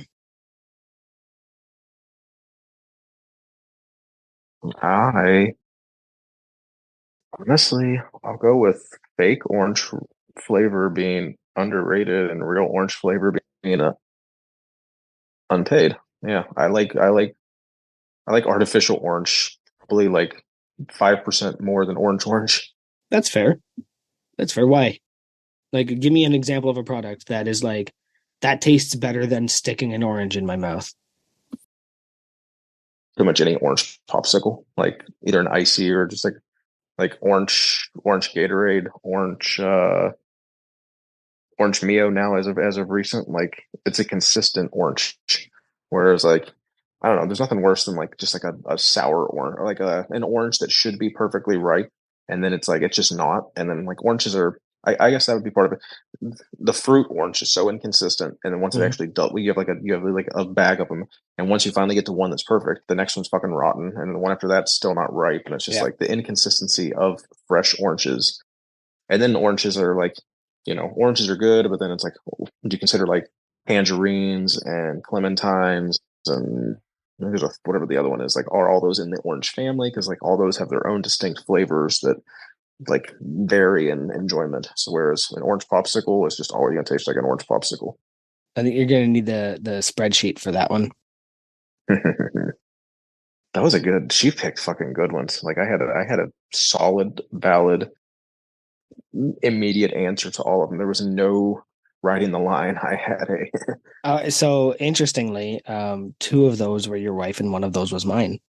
Oh, nice. Which one? Oh, well, I mean, is it? Well, yeah, yours had to be the orange then, because I Yeah, know she specifically would have gone the turn signal and label maker. The yeah, turn signal, she gets mad at me too. Like she refuses to honk her horn to anyone in traffic because she's like afraid that like someone will just like follow her and murder her, I think. Whereas, so like if I'm in her car or like driving, like she'll flip out if I like try to honk at someone. yeah. Uh, It's a genuine thing you got to worry about. It's not a thing I worry about, but like I'm not a lady. True. People are less inclined to bother someone like me. There was one I wanted to touch on, but I think it's about. I think we'll add that to next week's. Sure. So Yeah, we just throw it in general topics for next week, probably. yeah. There's this bear. There's this guy that programs teddy bears with artificial intelligence, and he has them ask 3 questions to learn about their host. Mm-hmm. And you mentioned it earlier where you said you would go look outside if you were me for a day. Mm-hmm. And one of the questions were, if you knew you had an hour to live and you can't call your loved ones, you can't go to them, what would you do?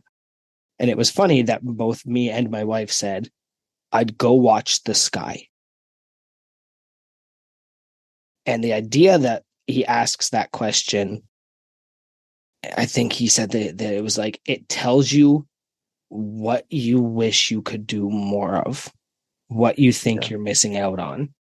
And I think that might be a good question maybe for next week or for some of our guests. Yeah, I like that. I have a few things that come to mind, but yeah, I don't want to spoil it. But yeah, they're all outdoorsy in nature, I think. Yeah, because like obviously the first thing I would do is go see my kids and wife, but you can't.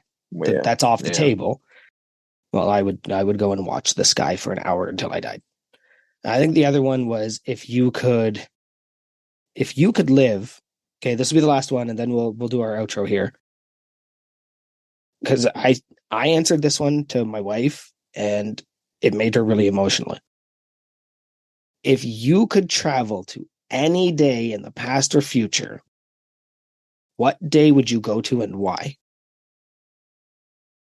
Man, I've actually like had a lot of time travel topics, like different podcasts I listen to have been talking about that. I hate time travel shit, but think about this not as time travel. If you could live that one day, what day would you live? Now, is it like in your own life, like just relive one day of your life, or just like I could go like watch something in like the '60s or some shit? Like I don't know. I'm not a. I don't know. I don't have like the happiest day of my life. like it was just like everyone's like, oh, the day I got married. I was like, oh, it was a stressful fucking day. I don't know if I want to live that again.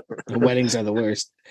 All right. Like, yeah, I don't know, man. That's maybe TBD. Okay. Well, we can say that. I said I would go to the day after I die so that I know everybody's okay. That's all I would want to know, is that my kids are okay, my wife is okay, and I left the world a place that, like doesn't need me anymore. And yeah, she was like, you're so fucking deep in the stupidest ways. So I think that's a good question. That like, that's the kind of stuff I might start putting out there. that'd be hard to see. Like, I don't know. Like, No, I'm fine not with to it. get I'm not to get too religious, but like, I don't like everyone's got their own opinion of the afterlife, and like what mine is. I don't know. I don't want to get into religion. Yeah, let's not do that. But I just want to know that my like, kids are okay. That if no, like for sure. when I'm not here, are they panicking because like they're not ready? Is their life now harder without me? Or did I do a good enough job to get them ready? Is essentially all I'd want to know.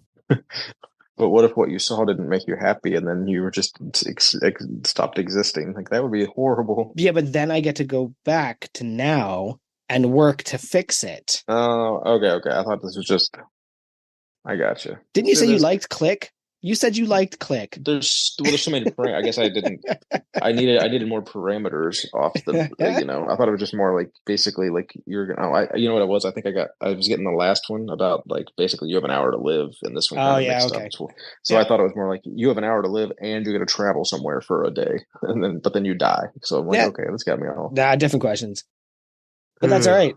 Well, Very I think deep. we finally come in under 2 hours on this one. That's the first one. This is the first under 2 hours in like a month. I'm Big Joey. If you're listening to this, you're probably already following me. Just remember to follow the podcast page, answer the questions, pay attention to the polls. Big Keith really wants you to pay attention to the polls. He loves his polls. Big Matt was supposed to be on this week. He's actually the guest that bailed on us again. So sorry, man, but like maybe next week. Keith, where can they find you? Big Keith Honeycutt 73. Go follow my Orange Gym at the No Wine Cellar. Be sure to go ahead and follow Nate too. If you guys aren't following Nate, just type in Nate, and it's probably going to show up because he's friends with like 100 of us out there. So make sure that's something I wanted to start. We should probably add his actual handle to the notes, and we can start calling him out specifically. But go follow our technically a guy. And don't forget to follow the Orange Glaze. Yes. And use our code unpaid at obsidianammoniahypedust.com. And if you happen to get some of that tobacco stuff, let me know how that smells. I keep seeing it and keep thinking I'm going to buy it, but I don't need more ammonia. All right, everybody. We'll see you next Tuesday.